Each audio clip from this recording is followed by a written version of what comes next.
Vous écoutez actuellement la deuxième et dernière partie de l'épisode de Sur un malentendu ça peut marcher avec Eline. Et si jamais vous avez raté la première partie, n'hésitez pas à aller l'écouter. Sinon, vous allez rater beaucoup de choses et pas tout à fait comprendre celui-ci.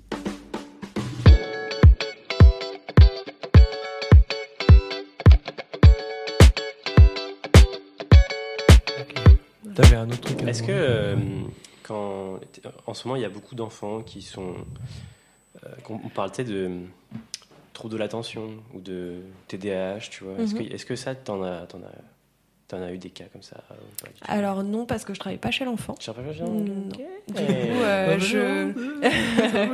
Du coup, je préfère pas parler d'un sujet que je connais peu, parce que je pense qu'il y a beaucoup de gens qui seraient bien mieux placés que moi pour en parler.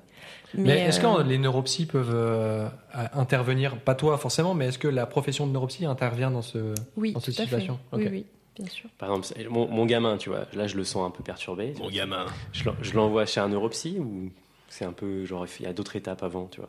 Eh ben, ça dépend. Alors, le neuropsy, il n'est pas soumis à une prescription médicale. Donc, c'est pas comme pour aller chez l'orthophoniste, par exemple, où là, il faudrait déjà passer par un médecin traitant pour avoir une orientation vers un orthophoniste. Donc, on peut accéder en premier accès, on va dire, enfin, première ligne, accès direct, voilà, merci, à un neuropsychologue sans problème.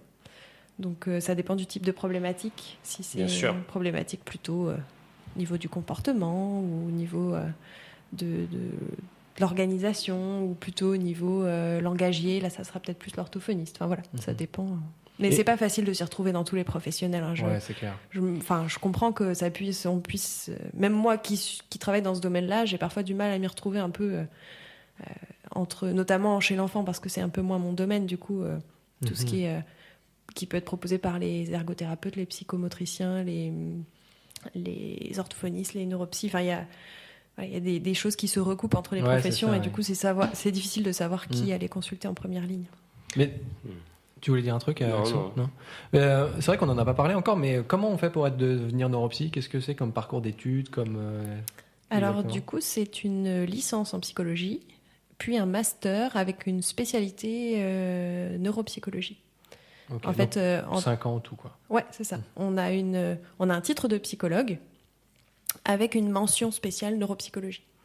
Mais du coup, est-ce que en soi, tu peux ouvrir un cabinet libéral de psychologie clinique classique, ou est-ce que tu n'as juste pas le droit, même si tu es considéré comme vraiment psychologue? Alors, le titre de psychologue est protégé, donc celui-là, ça pose pas de problème. Mais il y a aussi le titre de psychothérapeute qui est protégé maintenant par l'ARS. Donc, en fonction de santé. Voilà, exactement. Régionale. Si on veut s'installer en tant que psychothérapeute, il faut faire une demande du titre de psychothérapeute. Et donc après, la demande, en gros, ça va dépendre de la formation. On va demander le nombre d'heures de formation, par exemple, en psychologie clinique, quelle base on a en psychopathologie, ou les formations complémentaires qu'on peut avoir fait après. Ok.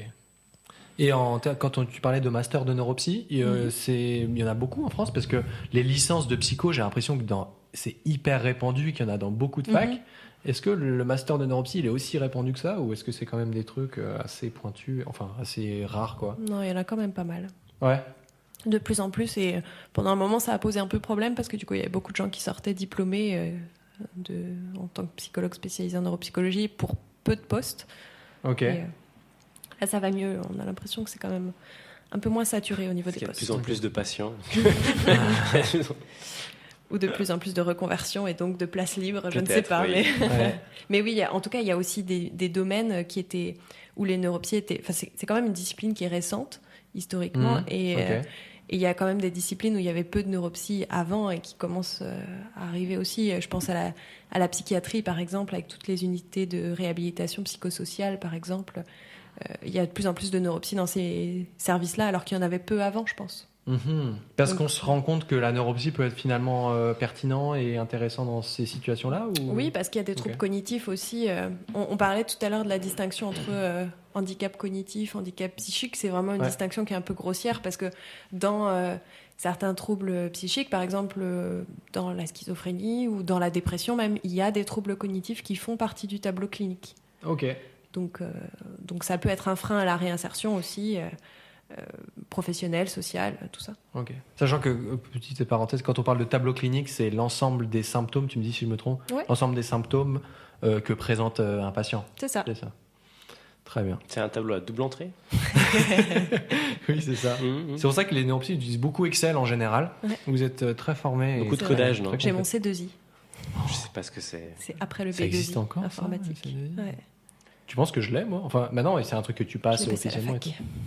Je l'ai pas. T'as ton C2I, Axou? Ouais, la fac, ouais. T'as ton ASSR2 ou pas? Je sais pas ce que c'est. Mais Et le permis piéton? Le permis piéton, j'espère qu'il l'a. Ah, ça, je l'ai, ça. Il est piéton depuis son enfance. Si, la SSR, c'est le truc du vélo. Non, le truc de voiture, mais tu sais que tu fais au collège. Oui. Oui, collège, oui. Je dois l'avoir, mais tu sais, l'implication de se déplacer en voiture, elle était pas énorme à ce moment-là. C'est vrai que quand tu sais que tu vas jamais conduire, donc tu te dis, pourquoi je fais ça, quoi. C'est assez fou quand on est passé de la fac de psycho à la SSR2. Oui, ça rebondit. Hein. Comme quoi le cerveau est fait pour faire des liens, c'est incroyable. En parlant de liens, je me suis attaché hier soir. Quoi Alors, c'était avant ou après la pizza qu'on a partagée? Oh, la pizza que j'ai pas mangée parce que je suis healthy, ouais. Il a mangé des sashimi. C'était vachement bien. Tout savoir. Oh là là, mais on déballe notre vie privée sur En parlant de liens, moi j'avais vraiment un truc lien intéressant. L'épisode dernier, on était avec Hugo, qui est du coup diabétique de type 1, et qui nous a parlé de la fatigue. Et donc, comme tu parlais tout à l'heure, il nous disait que la fatigue, lui, si j'ai bien analysé ce qu'il nous expliquait, que la fatigue, c'est une des choses qui l'handicape le plus dans la vie de tous les jours. Et c'est vrai que j'y suis de moins en moins. Moi, je suis moins en moins exposé. J'ai l'impression qu'au tout début, j'étais très souvent très fatigué. Et puis, plus ça va, mieux ça va. Mais j'ai l'impression quand on se rend que quand tu parles autour de gens qui souffrent d'autres handicaps, tu dis qu'en fait, c'est plus présent que ça. Et mine de rien, c'est plus handicapant qu'on ne le pense. Est-ce que toi, dans tes patients aussi, tu as des gens qui se plaignent de ça, de la fatigue? Et si oui, comment on peut lutter contre ça? Comment ça se prend en charge, quoi? C'est vaste aussi, mais c'est très intéressant. Non, c'est vrai que la fatigue, ça fait vraiment partie des plaintes très très très courantes chez les personnes. Surtout, je dirais à long terme, parce qu'au début, peut-être il y a aussi peut-être les troubles moteurs, les troubles cognitifs qui sont un peu au premier plan, et puis après, quand ça commence à aller mieux, on se rend compte que la fatigue finalement elle est toujours présente même à long terme après un AVC ou tout ça, et puis même dans certaines maladies comme la sclérose en plaques, c'est quand même quelque chose qui est très présent. Et c'est vrai que c'est un réel handicap, et c'est parfois difficile à comprendre déjà pour les personnes qui en souffrent, et aussi pour l'entourage qui ont tendance un peu à penser que c'est un problème de mauvaise volonté. Ouais, c'est ça, Et donc oui, ça c'est quelque chose qu'on travaille beaucoup en individuel ou même en groupe. On a un groupe de télé-réadaptation pour... en télé, genre en visio? Exactement, pour des patients qui ont une sclérose en plaques, où du coup on travaille un peu sur la gestion de la fatigue justement... Donc la compréhension de la fatigue, repérer ses propres signes de fatigue, s'auto-observer, être capable de dire à quel moment est-ce qu'on arrive dans une zone de fatigue importante, quels sont nos seuils de tolérance à la fatigue, quels sont nos temps de récupération, quand on se met dans le rouge après, combien de temps on va mettre pour récupérer pour pouvoir recommencer une activité. Et du coup, ça, c'est le but, c'est d'apprendre à se connaître un peu, d'apprendre à savoir contrôler sa fatigue pour mieux la gérer. Même en handicap, c'est hyper important ça, de savoir ces trucs-là. De ouf, ouais. C'est vrai que quelle que soit la maladie, quel que soit le handicap, quel que soit le déficit, j'ai l'impression que c'est parce que, encore une fois, individuellement, on a tous des manifestations différentes, et du coup, on peut pas juste prodiguer des conseils comme ça un peu généraux parce que ça parlera pas forcément à tout le monde, et d'avoir justement une analyse individuelle, ça permet de donner des conseils personnalisés aussi en fonction des personnes. Voilà, si on a des gens qui ont tendance, par exemple, à s'épuiser parce qu'ils ont du mal ils ont des exigences élevées envers eux-mêmes, ils ont du mal à accepter de l'aide, exactement, à déléguer, ou même à faire avoir moins d'exigences, peut-être passer 2 heures au lieu de 4 à faire le ménage, ou des choses comme ça. Donc voilà, après du coup, comme ils ont cette auto-observation, ça nous permet aussi d'affiner après ce qu'on peut leur proposer. Et puis, bon, il y a quand même des conseils qui reviennent souvent, c'est d'alterner entre les activités fatigantes et celles qui sont plus ressourçantes, on va dire. De pouvoir d'essayer de pas se mettre dans le rouge parce qu'après on met plus longtemps pour récupérer. On utilise souvent un peu les métaphores de la pile où en gros on leur dit que si la batterie ou la pile est déchargée à 100%, enfin complètement, on va avoir besoin de beaucoup plus de temps pour recharger la pile complètement que si on s'aperçoit qu'elle est déchargée de moitié et que là on fait quelque chose pour se ressourcer en énergie. Mais là, du coup, tu nous parles surtout de comment apprendre à gérer sa fatigue, comment apprendre à la reconnaître, etc., à l'appréhender. Mais est-ce qu'il y a des moyens de vraiment, pas la faire disparaître, mais au moins de l'atténuer, vraiment le sentiment de fatigue ? Est-ce que il y a des techniques qui existent pour... Parce que je veux bien savoir, du coup, s'il y en a. Je pense que c'est les mêmes techniques qui servent à ne plus jamais être triste ou ne plus jamais être en colère. Peut-être des choses qui, du coup, font que ça n'existe pas. Oui, donc dans ces cas-là, c'est surtout important de savoir l'appréhender, de savoir la gérer. C'est ça, c'est faire avec, plus que lutter contre. Faire avec et dire aussi, je pense, non ? Dire qu'on est fatigué, dire aux autres que, non, là, j'ai pas envie de sortir... Tu sais, pression sociale, tu vois. C'est ça. Ouais, c'est vrai. Du coup, on s'entraîne aussi avec les patients à... Enfin, moi, je joue le proche et ils doivent m'expliquer leur fatigue. Voilà, comme s'ils expliquaient un proche avec des mots simples et accessibles. Et on s'entraîne à ça aussi parce que c'est vrai que c'est dur aussi d'expliquer aux proches. Puis on a des supports aussi. On a soit des histoires pour enfants ou des BD pour ados ou des supports pour adultes pour expliquer la fatigue. Tiens, est-ce que tu utilises le langage... je sais pas comment ça s'appelle. Le langage des... Justine va me tuer. J'espère qu'elle n'écoutera pas, même si elle va écouter. Le langage des images, le langage simplifié. Falk ? Oui, non, c'est ça. Facile à lire et à comprendre. C'est ça. Oh, je connais pas. Plus ou moins. Oui, alors je pense que je le fais, mais peut-être pas suffisamment au pied de la lettre. Enfin, faudrait que je me renseigne un peu plus sur cette. Tu n'utilises pas la technique Falk en tant que telle, mais tu t'en inspires un peu pour proposer. Oui, après le but c'est toujours de s'adapter aux compétences et aux connaissances du patient aussi. Donc oui, on va adapter les supports en fonction. Peut-être ça peut être juste un petit schéma avec quelques mots isolés, ou alors ça peut être des articles plus complets pour des patients qui ont besoin d'un peu plus d'informations. On s'adapte toujours, sous format de BD avec des choses un peu plus accessibles pour les jeunes ou pour les adultes qui auraient plus de difficultés à lire. Etc. En cours récemment, j'ai entendu parler dans des cours de je ne sais plus trop quoi, du cas de Phineas Gage. Waouh, mais c'est qui Est-ce que tu peux nous raconter l'histoire de ce monsieur ? Qu'est-ce qui lui est arrivé ? Et qu'est-ce qui est surprenant dans son parcours, C'est pas le frère de Phileas Fogg, c'est pas... Si, c'est lui. Et de Phineas Nigellus, aussi l'ancien patron de Poudlard, là. Qui était de chez Serpentard. Ouais, j'adore Harry Potter. Pardon. Enfin bref, parlons sérieusement un peu. Mais oui, c'est un mec qui a pris une barre en fer dans la tronche. Baramine. Ouais, absolument. Des barres de rire. J'ai jamais compris ce que c'était une baramine, mais des barres de rire, t'as dit. Je l'ai pas dit en entier. Okay. Abort the mission. Abort. Mais oui, du coup, je crois qu'il travaillait le long d'un chemin de fer et en fait, il y a eu un problème, des histoires d'explosion et donc il a une barre en fer qui lui a traversé le crâne. Et c'est effrayant. Du coup, il était hanté quand même. Bizarre, comme la maison. Et du coup, en fait, ils se sont aperçus qu'ils... Waouh, ok, attends, je viens d'avoir la maison. La maison hantée. La maison... Ah, Et on parle pas de ta maison qui est une maison hantée aussi. C'est effectivement une maison hantée, mais en véritable lettre T. Est-ce qu'elle est hantée par Phileas Fogg, du coup? Phineas Nigellus, encore? Non, mais j'oublie son nom. Les trois, ok. Parce que Phineas Gage est mort aussi, mais pas de sa barre dans le front. C'est vrai, et ça, c'est fou. Il est resté vivant avec une barre dans la tête. Alors, je sais pas, je pense qu'il lui a enlevé, parce que sinon, ça aurait été un peu handicapant pour passer les portes. Dans le métro, tu sais, pour rentrer dans le métro. Alors, je pense qu'il vivait à une époque où il n'y avait pas de métro. Mais c'est pas déconnant, parce que des fois, quand tu prends un couteau dans le bide, il faut dire, on te dit, il faut pas l'enlever, il faut laisser le couteau. Oui, donc ça se trouve, il aurait survécu. Ils ont peut-être coupé les bords, histoire qu'il puisse passer les portes, mais quand même qu'on n'ait pas besoin de lui enlever. Du coup, je n'ai pas les détails neurochirurgicaux de l'affaire. Mais bon, on se renseignera. Tout ce que je sais, c'est qu'après, ils se sont rendus compte qu'il avait des comportements un peu étranges, qu'on a plus tard dénommé syndrome frontal, parce qu'en fait, sa barre en fer avait créé des lésions dans la partie frontale de son cerveau, la partie avant du cerveau. Okay. Et donc, c'est là qu'on a découvert le syndrome frontal, qu'on appelle maintenant syndrome dysexécutif. Parce qu'on s'est aperçu ça, les mots, les petits mots. Moi, je suis là, genre... Dis-moi des mots compliqués.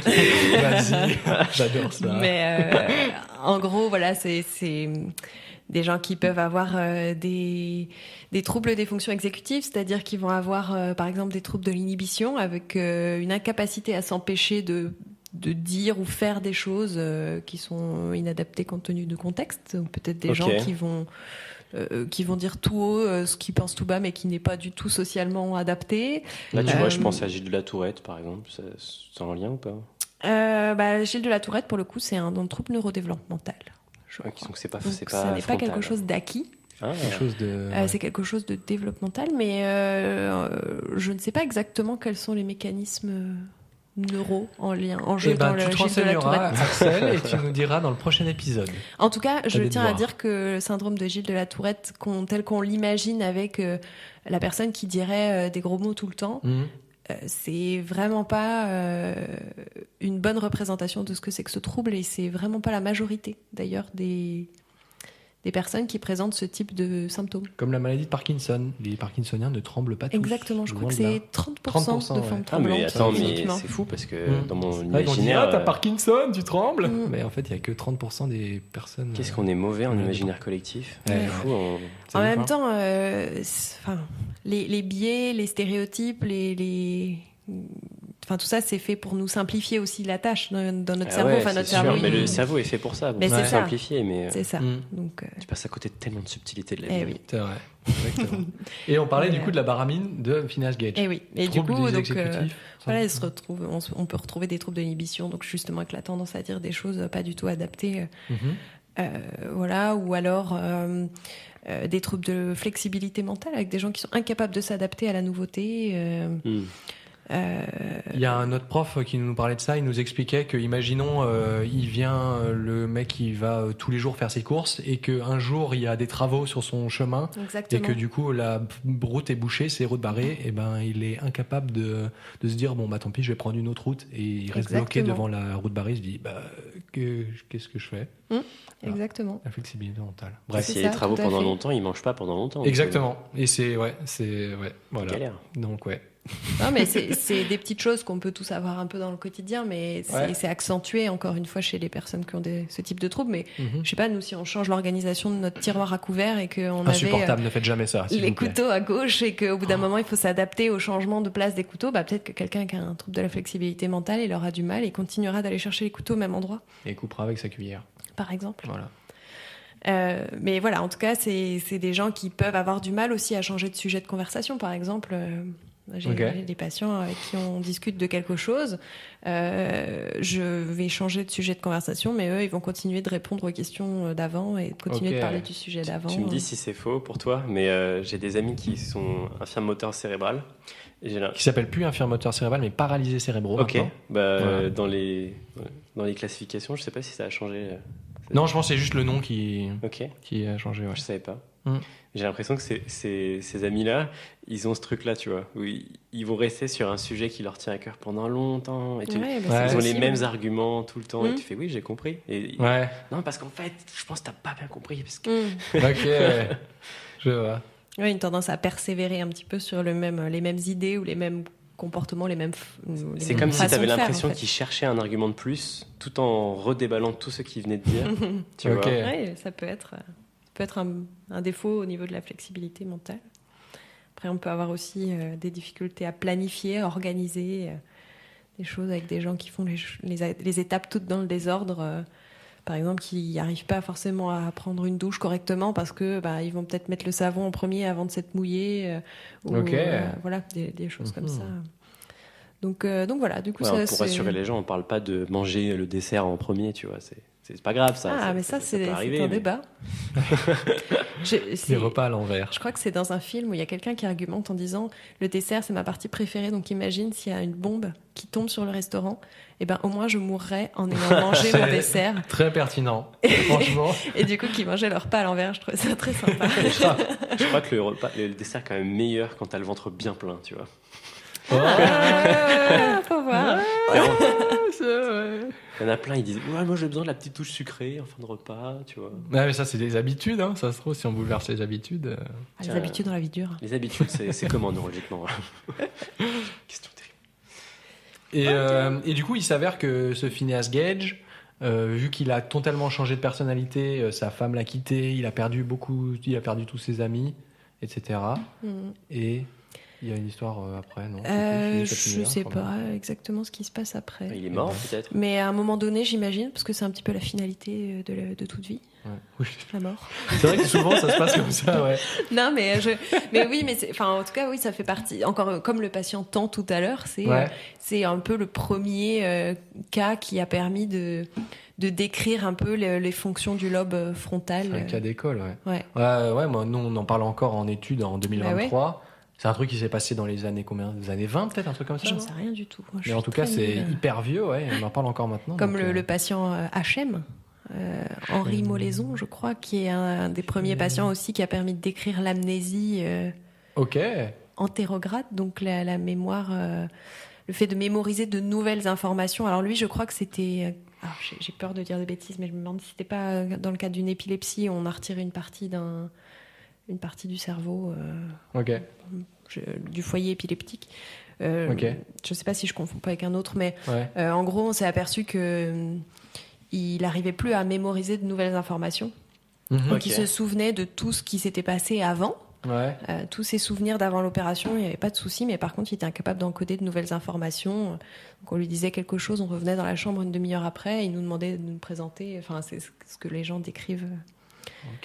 Donc c'est pareil, ça a été un des premiers cas qui a permis de découvrir le fonctionnement de la mémoire notamment. Et la science n'a pas terminé de découvrir des nouvelles choses. Ouais, c'est clair. Vous connaissez l'hypermnésie? Limitless, non, c'est Unforgettable, la série sur TF1. Ça, c'est l'inverse, tu vois. Tu retiens tout. C'est fou, ouais.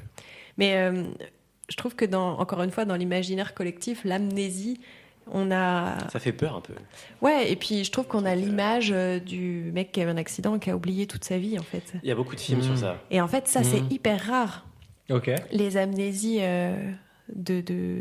comment dire, Total. De notre identité, de qui on est et tout ça. En fait, ça, c'est super rare.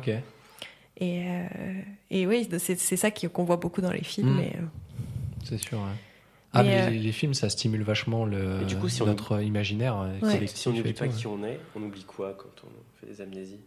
L'amnésie, en fait, c'est le A privatif de perte. Et mnésie, c'est mnésique, c'est la mémoire. Donc, en fait, c'est perte de la mémoire. Et donc, en fait, dès lors qu'il y a des troubles de la mémoire... En fait. Non. En fait, on peut avoir des amnésies rétrogrades, où là, c'est la perte des souvenirs. En gros, si à un instant T, il y a un accident type AVC et qu'on a oublié des souvenirs d'avant, on va parler d'amnésie rétrograde, tout ce qui s'est passé avant. Et amnésie antérograde, c'est tout ce qui va se passer à partir du moment de l'AVC. Donc, il n'arrive plus à encoder les informations en mémoire. Voilà, exactement. C'est ça. Il y a un film qui retrace bien ça, je crois que c'est Memento.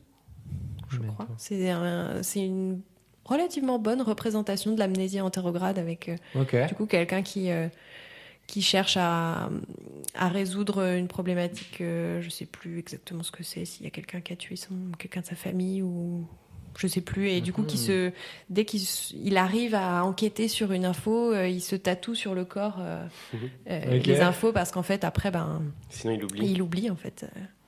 Donc ça fait partie des choses. Je vois trop, ça peut faire une scène de fou où il a trouvé la réponse puis il l'oublie. Puis après il la retrouve, tu vois. Mais c'est un peu ça. En fait, elle est écrite dans son dos, mais du coup c'est compliqué. Et là il regarde ses mains et fait mais oui c'est ça, et hop il la re-oublie, tu vois. Toi t'es scénariste, non? Ouais. C'est bien ce que je me disais. Mais que le dimanche. Ah ok, c'est en ce moment du coup. Il s'agirait peut-être d'écrire des trucs là. Mais ouais, en tout cas, les troubles de la mémoire, c'est plus fréquent que ce qu'on imagine aussi. Excellent. Et c'est très handicapant dans le quotidien. Ouais, ça j'imagine. Ouais. Parce que du coup, en termes d'autonomie pour la personne, c'est très gênant, parce que on peut avoir des personnes qui oublient leur rendez-vous, qui peuvent oublier de prendre leurs traitements médicamenteux, qui sont des traitements parfois très importants, qui peuvent oublier peut-être le feu sous leur casserole, qui peuvent oublier de se nourrir peut-être. Fermer la porte. Ouais, c'est possible ça. J'imagine, oui. Ouais. Peut-être oublier que t'as faim. Bon, peut-être que là, il y a aussi le côté perception sensorielle un peu interne de la faim. Oui, voilà, peut-être là où on peut avoir des problèmes aussi qui explique ça, mais oui, ou des gens qui prennent plus de traitements que ce qu'ils devraient parce qu'ils pensent qu'ils l'ont pas pris et qu'ils le prennent 2 fois, 3 fois. Purée. Et donc ça c'est notre travail. Faut doser pour pas que ce soit mortel. C'est le gars, il fait ça quoi. Bah, du coup, c'est justement le but, c'est d'essayer de trouver des stratégies aussi. Donc on utilise des piluliers par exemple. Si la case du pilulier est vide, c'est que j'ai bien pris mon traitement aujourd'hui. Ouais. Donc je le prends pas une fois de plus. On met des alarmes sur les téléphones pour les horaires des traitements. On note le plus de choses possibles sur des carnets, des agendas. Voilà, il y a plein d'astuces qui existent et on essaye de sélectionner au cas par cas pour ce qui aide le mieux les patients. Ouais. Ça me donne une idée, Axel, pour saison 2, il faudra qu'on fasse un épisode sur les nouvelles technologies et le handicap, en quoi ça peut nous aider à compenser et en quoi c'est... Ah oui. T'as vu les nouvelles lunettes qui sont sorties là Orcam Pas Orcam, c'est des Blue quelque chose. Blue Yeti, c'est un micro ça. Non, Blue Yeti c'est un micro effectivement. Ouais. C'est mais Blue dans le nom. Blue Cheese, c'est une variété de weed. Ou Blue Weapons. Ou de fromage. C'est un pistolet. Le Roquefort. On adore le fromage. Bon. On est presque arrivé au reco là. Bah, je pense qu'on est même totalement arrivé au reco. Parce qu'en plus, tu as déjà recommandé un film. Exactement, Memento. C'est vrai. Memento. Il faudrait que je le revoie parce que je me rappelle plus. Ça m'a donné envie, tu vois. Tu te rappelles plus d'un film sur l'amnésie entérogramme? Oui, les cordonniers sont les plus mal chaussés. Oui, ça c'est... C'est ce qu'on dit. Exactement. Donc, avec mes collègues, on a des petits troubles attentionnels, des petits troubles de la mémoire. Ça va être horrible. Parce que quand tu sais que ça existe, tu te les trouves. Je suis sûr que tu arrives à te les trouver forcément à un moment, quoi. Non, mais justement, ça permet de relativiser. Et souvent, c'est signe aussi de... C'est sympa avec les patients. Enfin, l'autre jour, on a un groupe jeu avec les patients aussi, où du coup, on regroupe des patients qui ont des troubles cognitifs. Et on fait des jeux de société ensemble. Et là, l'autre jour, au groupe jeu, c'était un nouveau jeu et je leur expliquais les règles. Et on joue, et au bout de 20 minutes, ça n'avançait pas. On avait l'impression que ça allait jamais terminer. Je leur dis, attendez, je vais relire la règle quand même. Ouais. Et en fait, j'avais oublié une consigne à la fin, ou un truc qui changeait complètement la dynamique du jeu et qui faisait qu'on aurait dû terminer depuis 10 minutes déjà. Et donc, je leur ai dit, effectivement, j'ai un petit peu zappé. Donc, ça fait beaucoup rire. Et c'est un moyen de dédramatiser aussi. Mais tu n'es pas parfaite, aussi. Quoi. Oui. Et ça, c'est vraiment un truc qu'on essaye vraiment de faire avec les patients, d'être pas du tout dans cette relation hiérarchique, verticale, et vraiment plutôt comme sur un tandem. C'est vrai. Ok. Sur un tandem, il y a quand même un devant qui décide et l'autre qui se laisse aller. Justement, on a un formateur qui explique ça à ses patients, qui nous dit que le tandem, d'abord, c'est lui qui le conduit, parce que la personne, elle est là, elle connaît pas encore trop ses problématiques, elle a pas encore bien cerné ses problèmes, donc nous, on va essayer de l'aider à prendre conscience de ce qui se passe, de comprendre ce qui se passe, et donc c'est le tandem. Donc le thérapeute ne pédale pas tout seul, il pédale aussi avec le patient, mais c'est lui qui guide. Et puis ensuite, au bout d'un moment, on va échanger les places. C'est le patient qui va devenir un peu plus acteur expert, de sa vie, un peu plus expert de son trouble. Mais le thérapeute est toujours là derrière pour donner un petit coup de pédale quand même. Et puis après, finalement, j'adore cette métaphore. Ouais, je la trouve délicieuse. J'aime beaucoup les métaphores. Ouais. Je trouve que c'est vraiment un moyen... de faire passer des infos à des patients, c'est ouf, c'est clair. Pas qu'à des patients, moi ça me parle de fou. Oui, carrément, le tandem. Ça c'est sûr. Mais même, on parlait de la fatigue tout à l'heure. Les patients, je leur parle souvent on fait une métaphore un peu comme si on était une voiture et qu'avant on avait un réservoir de 50 litres et puis que depuis l'AVC, le réservoir il est peut-être plus que de 30 litres. Alors ça veut pas dire qu'on peut plus faire autant de choses qu'avant, c'est peut-être juste qu'il faut recharger les batteries un peu plus souvent, faire un peu plus de pauses ou... Mais bon, vu le prix de l'essence en ce moment, voilà quoi, on n'irait pas plus souvent à la pompe. Macron. Démission. Bref. Mais voilà, tout ça pour dire qu'effectivement les images et les métaphores, je trouve c'est dur à faire. Parce que c'est plus, quand on est formé, c'est plus facile de parler avec notre jargon technique, mais en même temps, ça aide pas les patients. Donc. Ça, c'est sûr. C'est sûr que quand tu dis des mots compliqués, ils te regardent et font oui, bien sûr. Vous avez des troubles de des fonctions exécutives, il va falloir trouver des aides, des stratégies d'aide à la planification. Allez, au revoir. Même si ça peut être quand même peut-être à la fin du traitement, de la prise en charge, ça peut peut-être être intéressant de leur apprendre ces termes-là on les dit quand même, et puis on fait souvent des fiches conseils aussi, où du coup on explique le mot de jargon, et puis ensuite on met une petite définition des exemples dans la vie quotidienne, et puis des conseils. Encore une fois, qu'on essaye d'adapter aux patients en fonction des types de problématiques. Si c'est quelqu'un qui a du mal à organiser, peut-être on va lui conseiller de faire des checklists avec des choses à faire, de faire des tableaux avec activités urgentes, non urgentes, importantes, non importantes, des codes de couleurs. Si c'est quelqu'un qui a des troubles de la mémoire, peut-être on va lui conseiller de mettre en place un agenda ou des moyens mnémotechniques. Et sur chacune de nos fiches conseils, on a une partie pour les personnes. T'as vu, elle dit mnémotechnique. Elle est précise. Hein.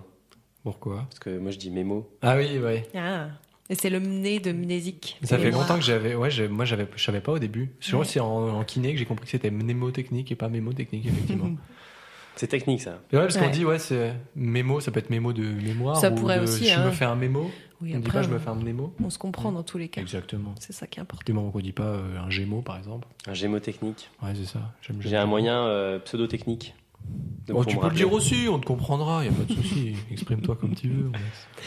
Mais voilà. Donc on donne des conseils aux personnes et à l'entourage, parce que l'entourage a sa part à jouer aussi. Oh là oui, plus l'entourage est actif, plus ça aide. Ouais, sensibilisé, actif. Et il faut que l'entourage comprenne aussi ce qui se passe. Carrément. Pour qu'il puisse agir, pour qu'il puisse savoir se comporter en et surtout qu'il puisse comprendre que c'est pas de la mauvaise volonté et que des personnes qui ont des troubles de la mémoire, c'est pas juste qu'ils en ont rien à faire et qu'ils ont pas écouté ce que l'autre a dit. Ils ont probablement écouté attentivement, mais ils n'arrivent pas à s'en souvenir. Exactement. Tout à fait. Donc ces troubles de la mémoire, après on peut les retrouver dans les troubles neuro, mais aussi dans certaines pathologies psychiques comme la dépression par exemple. Et donc c'est aussi notre rôle d'expliquer les liens entre troubles cognitifs et tout ce qui est fatigue, dépression, morale, sommeil, anxiété, inquiétude, etc. Et sur ces belles paroles, t'avais rien d'autre à ajouter ? C'est tellement vaste. J'ai à peu près 2h30, j'ai à peu près 64 pages de PDF à ajouter, mais bon. Non, mais après, je sais pas, c'est dur de vraiment trouver des choses à ajouter. C'est plus si, je sais pas si. Non, mais c'est juste pour savoir si on passe au reco ou si t'as. J'imagine qu'après, je retrouverai d'autres choses à dire, comme toujours. Comme toujours. Non, mais c'est sûr. Mais je pense que la saison 4, ça va être la saison 1, mais juste extended, quoi, avec ce que les gens. Les gens reviennent. En fait, j'avais pas dit ça. Non, mais après, là, on a plus peut-être parlé des troubles cognitifs et des troubles neuro. Je pense qu'il y a plein de choses à dire aussi sur les troubles psychiques, la dépression, l'anxiété, la bipolarité, tout ça. Donc, ça pourra faire l'objet. Hugo nous disait que c'était les nouveaux handicaps émergents, je crois qu'il l'appelait comme ça. Ouais, parce que la dépression, depuis récemment, c'est devenu compris dans les aides de la MDPH, que tu peux avoir ton allocation adulte handicapé. La dépression, c'est encore quelque chose qui est mal compris aussi, comme tous ces troubles-là.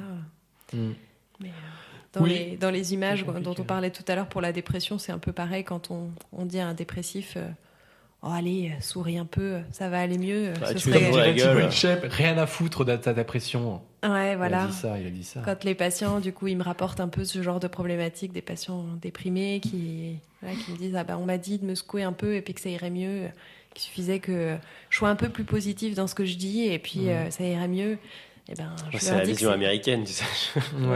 Je leur dis que c'est comme si on demandait à un asthmatique de respire un peu mieux, franchement.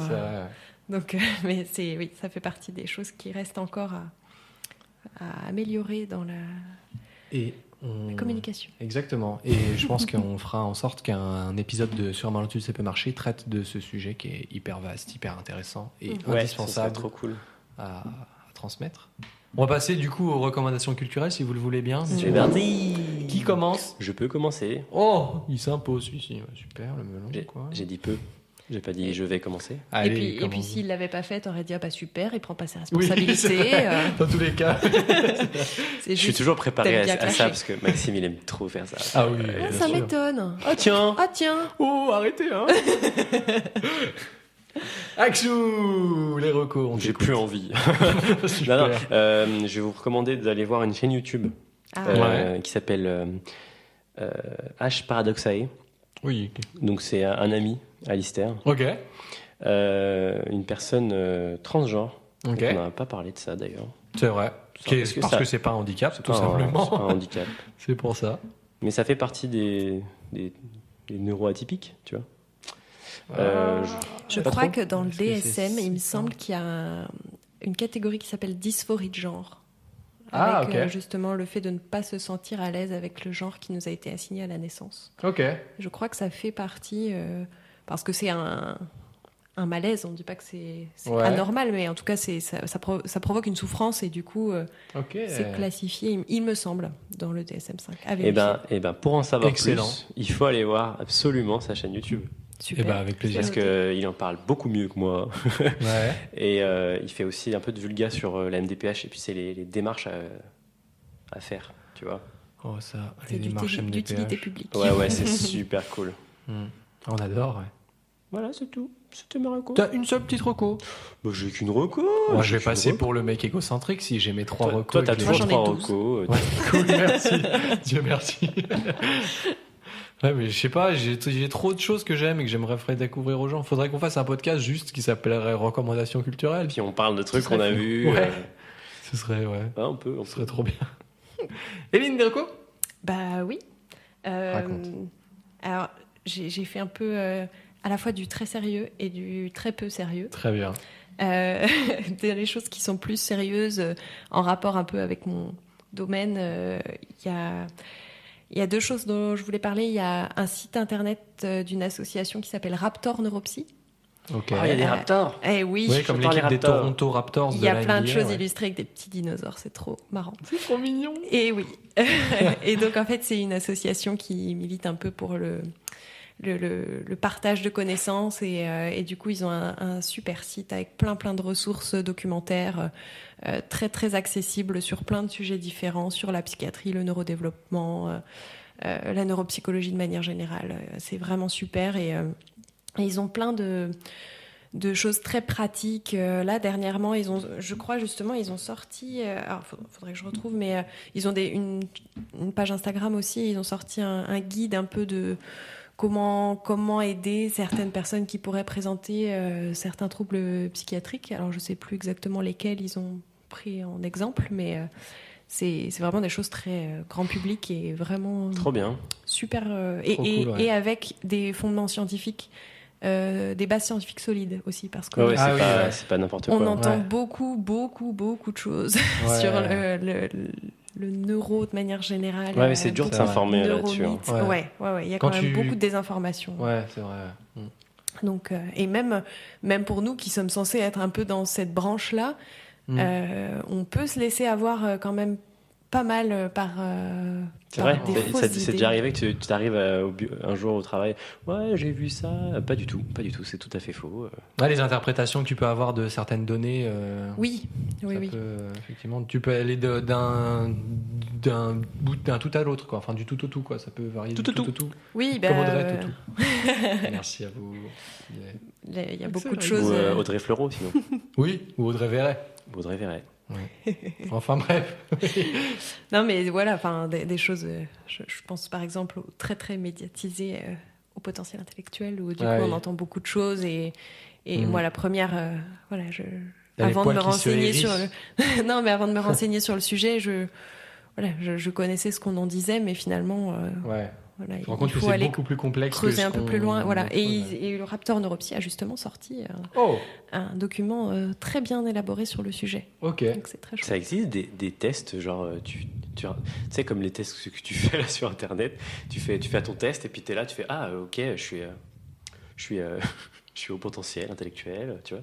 Bah, Je suis sûr, des en fait, faux tests comme ça, ah ça oui. existe. Ah Ah oui, oui. sur Internet, on peut. Oui, je pense. Mais est-ce qu'il y a des vrais tests comme ça? Eh ben oui, il y en a un seul, et d'ailleurs, c'est à l'heure actuelle le seul critère existant pour parler de haut potentiel intellectuel.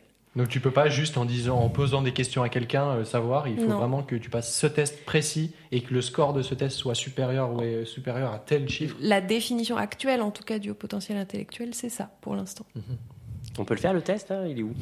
Le problème c'est qu'il y a des trucs visuels dedans. Et oui, absolument. Mais ça, c'est trop chiant. Ouais. C'est Ouais. obligé, je crois.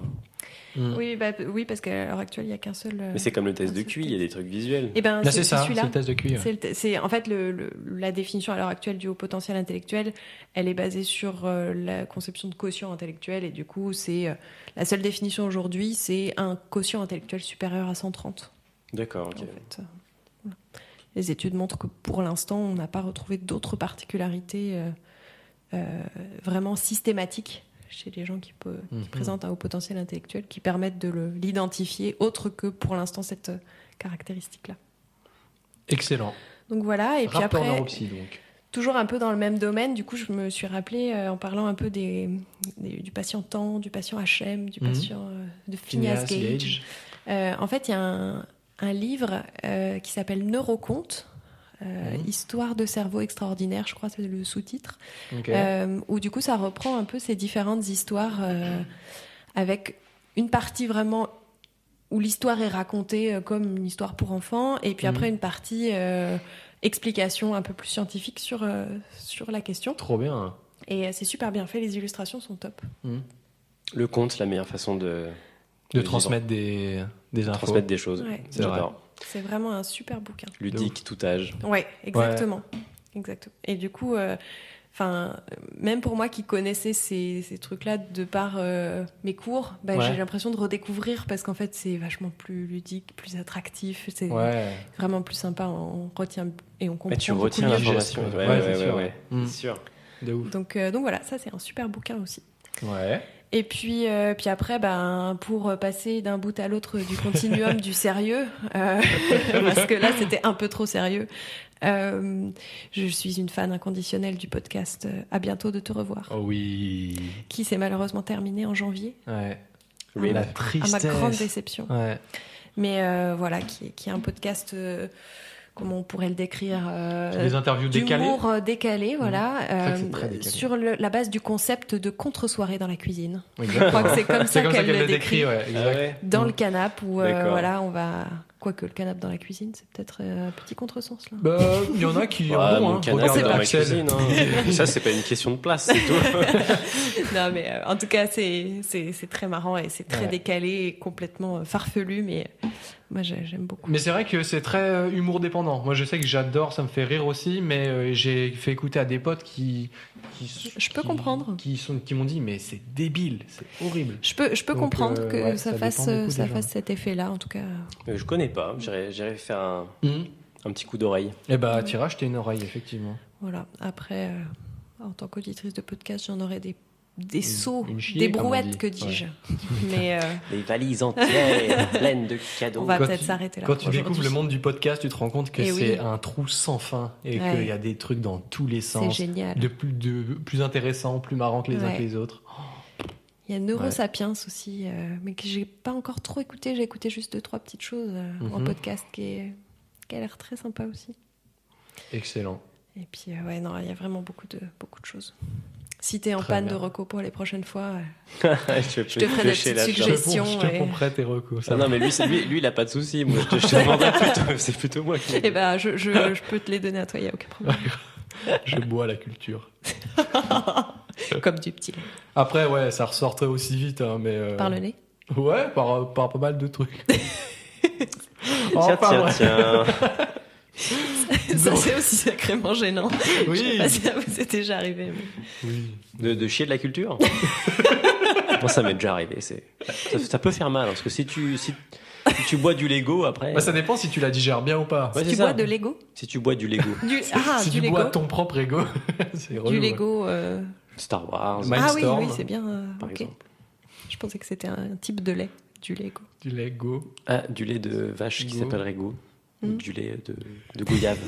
Là, par exemple, ça ressemble exactement à bientôt de te revoir. Là. Peut-être du lait de goyave, tu vois. Peut-être il manquerait plus qu'à lui demander quel type de cuisson du lait il apprécie. C'est ça. Et si elle cuisine en pantoufle ou pas. Mi-cuit, tu vois. Mi-cuit, je pense. Mi-cuit, avec la petite pellicule de lait un peu qui fait une pompe sur le dessus. Il est pas tout à fait liquide, il est un peu dur en même temps. Buvez du lait froid, c'est mieux. Est-ce que tu te rappelles, parce que vu qu'on a une mère commune, on a aussi un grand-père commun, on a aussi un père commun, accessoirement. C'est fou ça. On a des grands-parents communs. Est-ce que tu te rappelles quand on était petit qu'on buvait au pis de la chèvre?